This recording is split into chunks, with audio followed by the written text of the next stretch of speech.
do you have any intentions of making deputies in the jail corrections officers? Well, first off, you're talking corrections officers, you're talking about detention officers, is that correct? Correct. Okay, I'll tell you emphatically, as long as I am your sheriff, you will be called deputies in the jail, period. I don't believe in detention officers. I've been in this job for 29 years. We've always had deputies in the jail, and you will always remain deputies. You bring a sense of professionalism to the job. You're up to a high standard, and you meet that standard. That's not going to change. Now, some people say that you don't get hire detention officers, oh, that saves money. That's ridiculous. That's ridiculous. I don't believe in that. Detention officers is not going to happen, not as long as I'm your sheriff. And that's, like, I hate to use, that's my promise, but that's what it is. That's how it's going to be. As far as the jail goes, obviously we've seen the paper recently how they've got this property outside of Salinas and they're going to pay it off in 5 years, et cetera, et cetera. So if they're going to pay that property off and start building a jail in 5 years, what's that mean? That means the jail is probably going to be built for 8 to 10 years. The men and women who work the jail, you work in the jail and the jail is what? It's falling apart all around you. You're overcrowded. You got deputies who can't transport inmates from one area to another without the proper number of deputies. You just can't have that. My goal is, as your sheriff, is to immediately meet with the county and decide of an immediate plan. Obviously, they look at the budget and they look at the county and the prognosis of our economy that they say it's going to be another 12 months before. And if we can stick it out for 12 months, we're going to do that.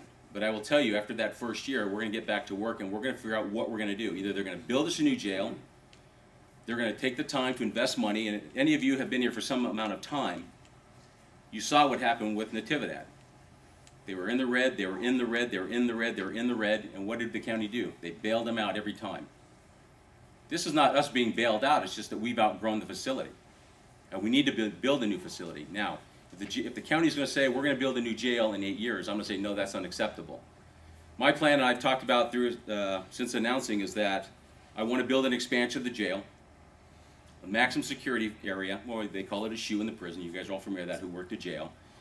It's going to be a 300-bed facility. The most dangerous inmates are going to go there, and we're going to lock them up, and that's where we're going to put them. We're going to have this be a jail, and that's how we're going to treat these inmates. How we're going to fund it? Any way we can. We're going to look at grants, we're looking at any type of state funding, federal funding, anything we do. And I will tell you, I have no problems, quite frankly, is that if I have to go before the community and say I'm proposing a tax, I'll take that bullet because it is a public concern. It's in their best interest that we have a jail facility that keeps inmates in all the time, not to escape. But equally as important, we build a new jail, we expand the jail, it provides added security to the deputies in the jail. That's my goal. How do you feel about binding arbitration for discipline? Why are you for or against it? Well, guess you all know that answer, don't you?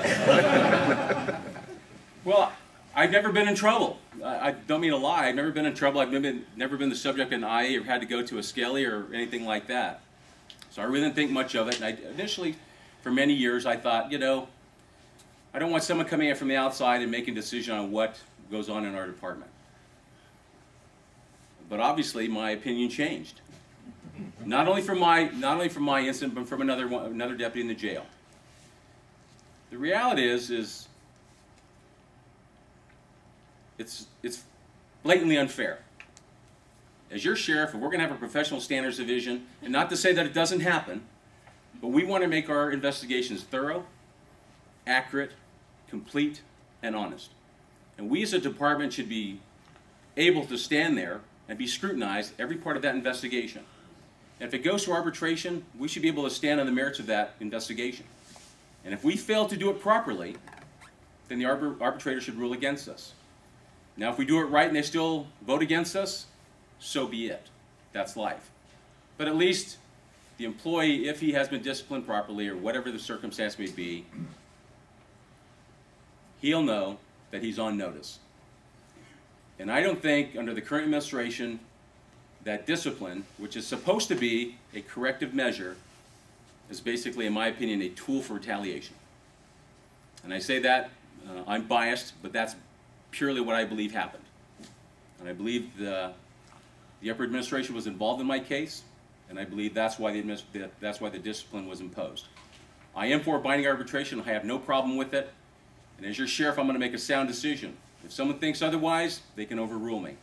But I'm going to make sure as sheriff that everything we do regarding binding arbitration is done fairly, openly, and honestly. And we'll be open to scrutiny. We should be. And that's how it should be. Why do you want the DSA's endorsement? Because you're a great bunch of people. Why do I want it? A good friend said this to me the other day, and I'm going to use his line. You are the holy grail of endorsements when it comes to this race. I can stand up here, my two opponents can stand up here, we can stand in the community, and we can say anything. They don't know. They don't know anything. Ladies and gentlemen, you speak to the health of this department, whether we're doing well or we're doing poorly. And collectively, if you endorse a candidate, says, you know what, we're endorsing Fred Garcia. But that also tells the community that things aren't going well in the department.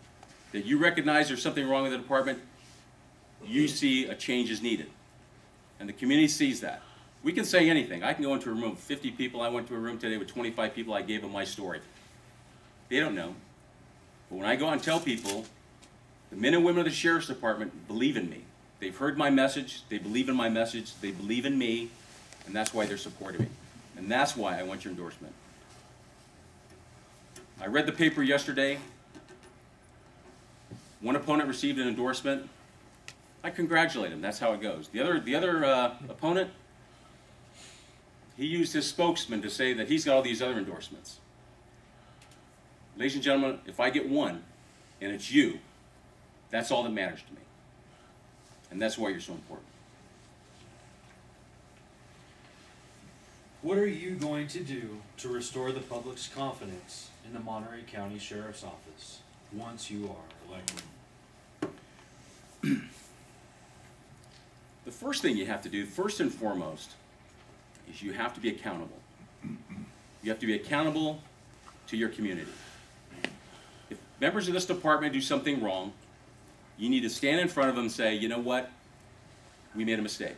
We did something wrong. But we're going to fix it. That's what you have to do. You can't come up in front of you can't go in front of the community and give some off-the-wall tale about how something happened. Tell the truth. And the sheriff has to understand, whoever it may be, and I believe that I possess that as that, you as members of the Sheriff's Department and the community, you're not stupid. You can see answers, you can read answers, you know what is going on. To hear an explanation, which is incredible, is wrong, because that diminishes their confidence in you. Additionally, as sheriff, you can go to, like I've said before, you can go to a bunch of functions where everyone loves, hey, there's a sheriff, hey, there's Sheriff Fred, let's go say hi. That's great, it's easy to do.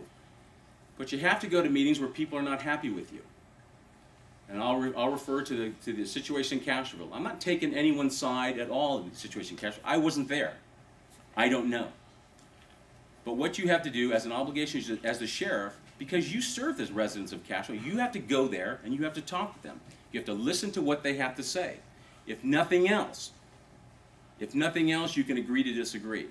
But I believe that if you go before that audience and you take their attack, you stand up there and you defend your department, you defend your employees, I think that's going to build a relationship with them. And I think they're going to respect you for it. Again, it's easy to go to a party where you're loved. But if you take the time to go and talk to them and they see that they're pissed off and you stand there and you take their criticism, I think that's definitely going to restore the confidence that they have in the Sheriff's Department. And I'll be very candid with you, I think it is lost. I think we don't have the confidence of the community. I think there are so many things being said here and there, they don't know what to believe. This last question is a multi-part question.